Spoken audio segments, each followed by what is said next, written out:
Milwaukee Brewers versus Cincinnati Reds.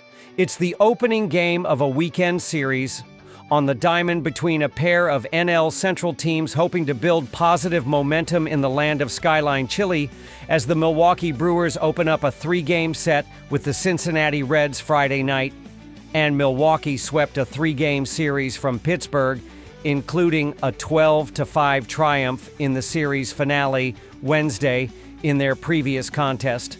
Cincinnati won the rubber game of a three-game set at home from the Phillies, taking an 8-0 triumph Wednesday. In the season series, the Brewers own a 5-2 advantage, including taking 2 of 3 on the road in the most recent series, June 2nd to 4th. Milwaukee ran their win streak to 12 games as they swept the Pirates with Wednesday's win, outscoring Pittsburgh 33-6 in the series. The Brewers entered Thursday 76-44 and held a 7.5 game lead over the Cubs in the NL Central.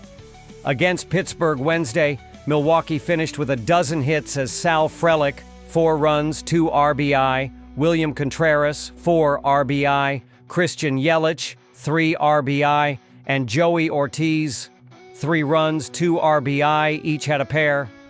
The Brewers went 8 of 14 with runners in scoring position in the contest. Brandon Woodruff threw 4 scoreless innings, allowing 4 hits with 2 walks and 4 strikeouts, but didn't factor in the decision. Jared Koenig, 5-1, earned the win in relief as he threw a scoreless inning, allowing no hits with 1 walk and 1 strikeout. The Brewers have yet to officially name a starter here, but the expectation is that Jacob Misiorowski could come off the IL and make his 8th start of the season in this contest. He is 4-1 with a 2.70 ERA, a 0.96 WHIP, 14 walks and 47 strikeouts over 33.1 innings of work on the year. Misiorowski didn't factor in the decision in his last start, which came July 28th against the Cubs at home. He threw 4 innings, allowing 3 runs, 2 earned, on 3 hits with 2 walks and 7 strikeouts in an eventual 8-4 Brewers victory. In his last 3 starts, Misiorowski is 1-0 with a 1.98 ERA, a 1.02 WHIP, 4 walks and 26 strikeouts over 13.2 innings of work. Misiorowski, in his 8th career Major League start, pitches against the Reds for the first time here. As a result, this marks his first career outing at the Great American Ballpark. Prior to being called up, Misiorowski was 4-2 with a 2.13 ERA, a 1.089 WHIP, 31 walks and 80 strikeouts over 63.1 innings in 13 appearances, 12 starts with AAA Nashville of the International League. Cincinnati won their 2nd straight and 4th in the last 5 games as they downed the Phillies at home in the rubber game of a 3-game set Wednesday. The Reds entered Thursday 64-58 and stood 3rd in the NL Central, 13 games behind the Brewers for the top spot.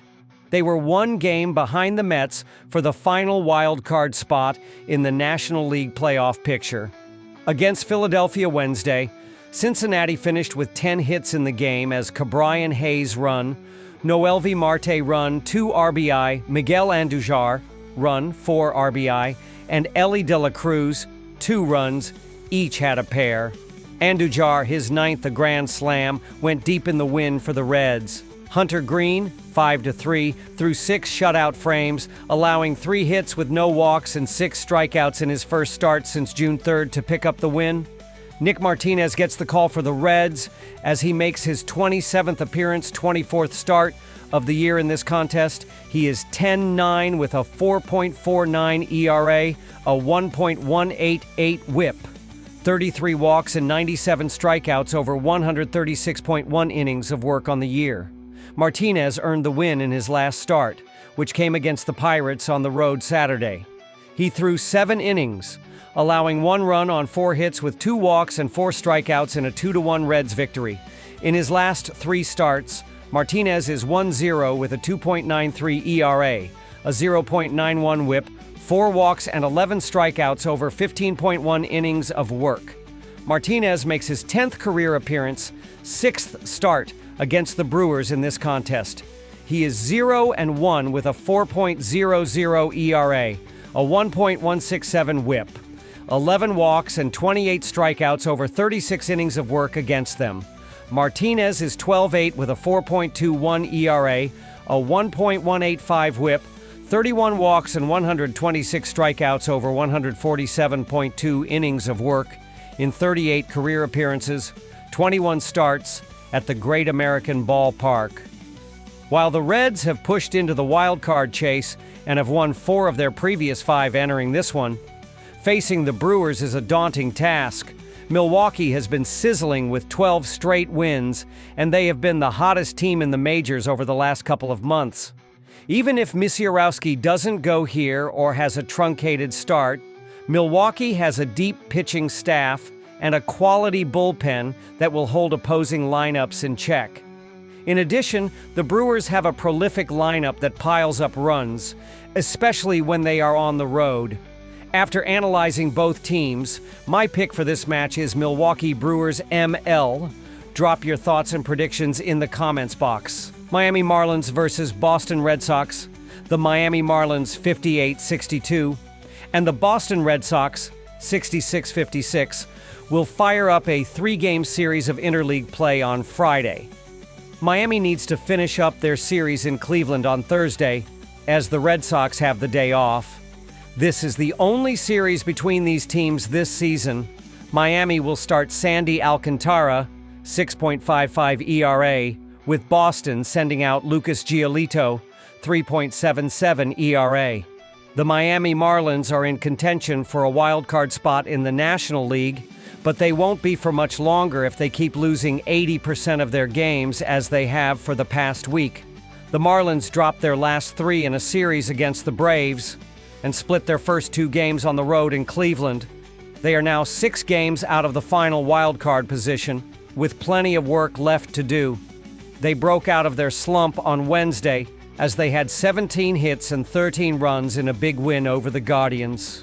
Jacob Mossy has been a bright spot for the Marlins. The 24-year-old outfielder was just called up in August and had a 7 RBI game in Wednesday's win over Cleveland. He played both center and left field in the game, while batting 6th in the order. Through 13 games, Marcy is batting .436 with 3 home runs and 13 RBIs. Kyle Stowers went 2 for 4 and scored 3 runs on Wednesday. The 2025 All-Star leads Miami with 25 home runs and 72 RBIs, while batting 2nd in the lineup. Xavier Edwards is their leadoff man. He gets on base well with his .305 average and leads the team with 130 hits. Sandy Alcantara will make his 24th start for the Marlins as a 29-year-old right-hander. He leads the team in innings pitched and has a .611 record as the Fish have lost in each of his last 2 starts. His ERA is 6.55 to go with 90 strikeouts against 47 walks. In his last start, he gave up 5 runs in 5 innings in a loss to the Braves, continuing a stretch of tough outings for the veteran ace. There is plenty of talent at the top of the AL East standings, and the Boston Red Sox are positioning themselves to grab a spot in the postseason. They are 4.5 games behind the Blue Jays in the division, but would grab the 2nd wild card spot as they are still 1.5 games ahead of the Yankees. The Sox also had a bad week so far, as they lost 4 of their last 5 just as Miami did. They lost their last 2 in San Diego against the Padres and dropped 2 of 3 in Houston against the Astros. The Red Sox finished up in Houston on Wednesday, giving them a day to travel home for this series. In their final game against the Astros, they had 8 hits but could only generate 1 run in the loss. That run came off a Kedan Rafaela single in the 2nd inning. Then the offense went quiet from then out. Rafaela is their versatile 24-year-old. He can play almost anywhere in the field, but lined up at second base on Wednesday. He has 14 home runs and 52 RBIs on the season while batting .259 with 18 stolen bases on the year. Trevor Story is in his 4th season with the team after coming over from Colorado.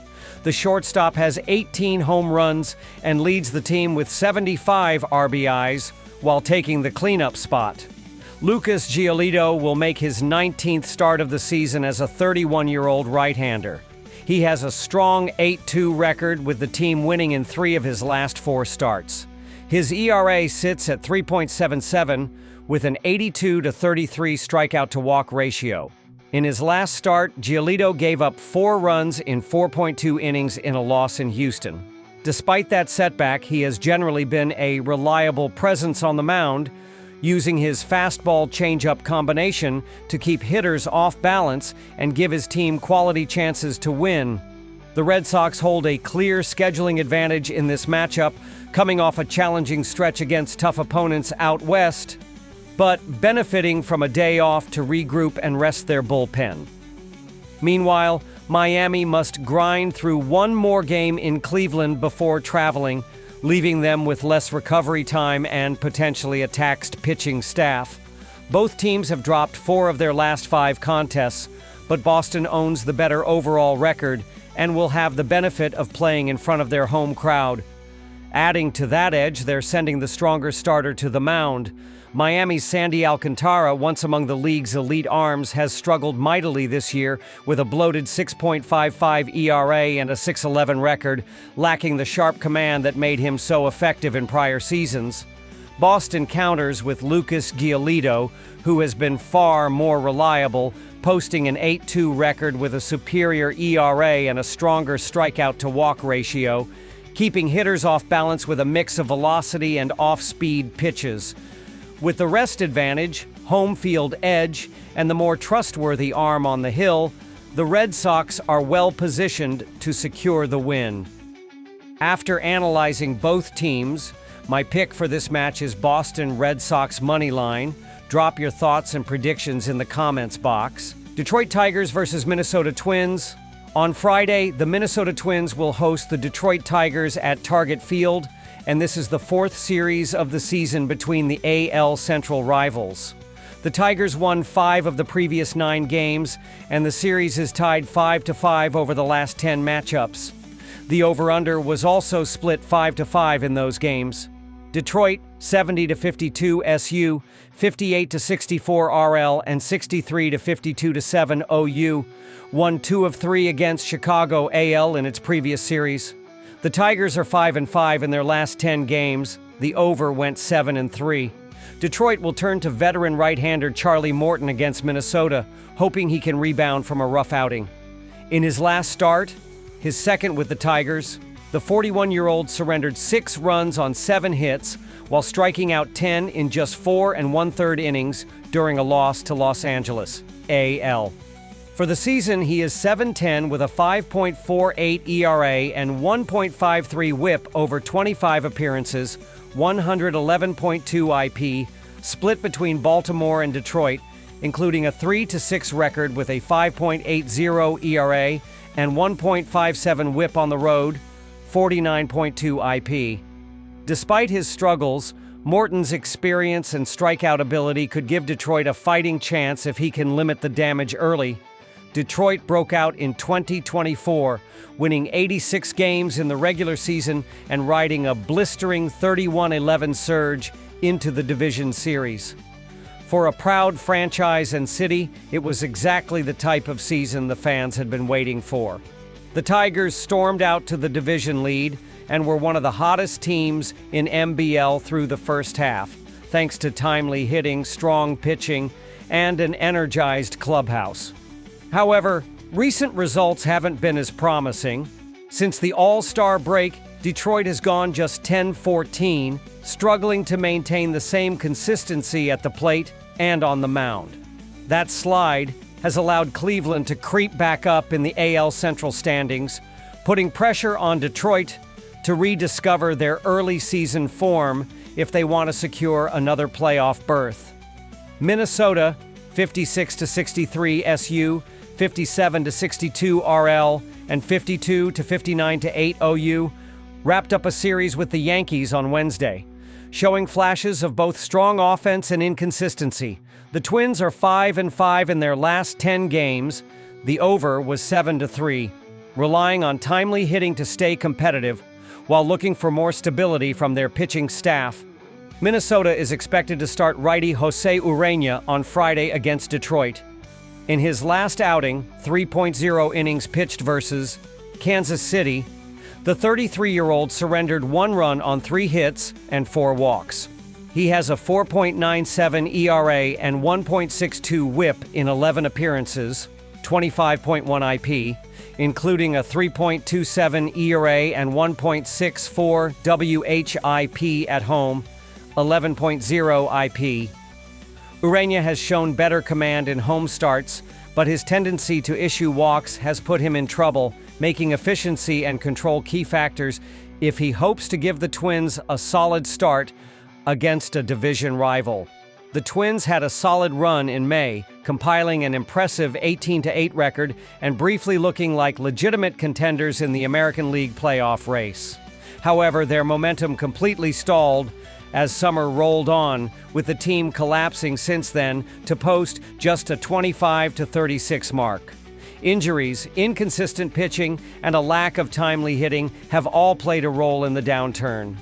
The front office, reading the writing on the wall, decided against investing in the ball club at the trade deadline, instead making multiple trades that moved out key contributors and left Minnesota in noticeably poorer shape for the final 2 months of the season. The decision signaled a focus on the future rather than a late playoff push, and with their current form, it's increasingly clear the Twins are unlikely to make an appearance in the postseason in 2025, leaving fans to wonder what changes might be in store for next year. The over is 45 to 34 to 3 when the Tigers are betting favorites, including 20 to 14 when they're road favorites this season. Neither starting pitcher is expected to completely shut down the opposing lineup, and with the way both bullpens have been performing lately, run-scoring opportunities should be there throughout the night. Detroit's relief corps ranks 19th in ERA, 4.20, and has been especially vulnerable to the long ball, surrendering 59 home runs on the season, a trend that often flips tight games into high-scoring affairs. Minnesota's bullpen has been even shakier in the second half, ranking 24th with a 5.26 ERA, struggling to consistently hold late-inning leads. Offensively, both teams have been trending toward the over, with each going 7-3 to the over in their last 10 games, showing a pattern of sustained scoring. The combination of average starting pitching, suspect relief arms, and recent offensive momentum makes this a prime setup for runs to come in bunches, possibly with an early scoring burst followed by more fireworks in the later innings once the bullpens are called upon. After analyzing both teams, my pick for this match is Tigers cover run line. Drop your thoughts and predictions in the comments box. San Diego Padres versus Los Angeles Dodgers. The two NL West powers battle it out for first place in the division this weekend in Los Angeles. The Padres reloaded at the trade deadline and have clawed back to take the NL West Division lead over the defending World Series champion Dodgers. The pitching matchup in Friday night's opener will feature Padres righty Michael King, 4.2, 2.81, taking on Dodgers veteran lefty Clayton Kershaw, 6.2, 3.14. The San Diego Padres have always been a team willing to use the trade deadline to help fortify their roster for a playoff run. This year was no exception, with the team adding several key pieces to put them in a position to win their first-ever World Series title. They returned to action on Friday night against the Dodgers with a 1-game lead over the champs in the standings and winners of 5 straight games. The Padres completed a series sweep of division rival San Francisco on Wednesday with an 11 one-sided victory. Ramon Laureano, one of the team's deadline acquisitions, led the way offensively with a 3-for-4 day that included a home run. Starter Nick Pivetta allowed just 1 run over 6.2 innings to pick up his 12th win of the year. The Padres have surpassed the Dodgers in the standings for the first time this season and look to build a lead as this weekend series kicks off. They'll start the series with Michael King on the hill, fresh from a near-season-long stint on the IL. King is 6.2 on the season in 14 starts, including 5 quality starts. He has allowed 44 hits in 57.2 innings of work, including 6 home runs. King has an ERA of 2.81 and a whip of 1.74. He has walked 19 batters and struck out 63. The Padres have lost 3 of King's last 5 starts, but this is just his second start since coming off the IL. King is 1-0 with a 3.63 on the road in 3 starts this season. The Los Angeles Dodgers rolled through the regular season in 2024, and that momentum continued right on through the playoffs, resulting in a World Series title. After bringing back the majority of their key players and adding 2-time Cy Young winner Blake Snell to the rotation, the team has been the odds-on favorite to win this year as well. They have led the NL West division for much of the season, but after dropping 5 straight games, they are now looking up at the San Diego Padres in the division. Their neighbors in the AL, the Los Angeles Angels, completed a series sweep on Wednesday night, upending the Dodgers 6-5. Starting pitcher Shohei Ohtani had his longest outing of the season against his former club, but was not particularly sharp. Ohtani went 4.1 innings and allowed 5 hits and 4 runs while striking out 7. Dodgers now find themselves in the role of chasers rather than comfortably sitting atop the division, adding an extra layer of urgency to this weekend set. They'll get their first chance to even the standings on Friday night against a Padres team that has shown flashes of strong play, but has also been inconsistent on the road. Los Angeles will lean on veteran left-hander Clayton Kershaw, who brings valuable postseason-level experience to a pressure spot like this. He's 6-2 in 14 starts this year with 5 quality outings and has allowed 71 hits in 71.2 innings, giving up just 6 home runs while posting a steady walk-to-strikeout ratio, 19 BB, 46 K. Despite the Dodgers dropping 3 of his last 5 outings, Kershaw has been reliable at home, going 3-0 with a 3.89 ERA in 7 Dodger Stadium starts. With the division race tightening and Kershaw's strong home track record, this is a spot where Los Angeles will be expecting their ace to set the tone early and keep San Diego's bats quiet long enough for their potent offense to do damage. King looked like a pitcher shaking off rust when he faced the Red Sox in San Diego, showing inconsistent command and running up his pitch count early in the outing. His inability to locate effectively forced him into deep counts, and he struggled to find a rhythm. This upcoming game will be just his second start since returning from the injured list, meaning he'll likely remain on a pitch count, limiting his potential impact. On the other side, Clayton Kershaw has steadily regained his form as the season has progressed, looking more like the dominant ace fans are used to seeing.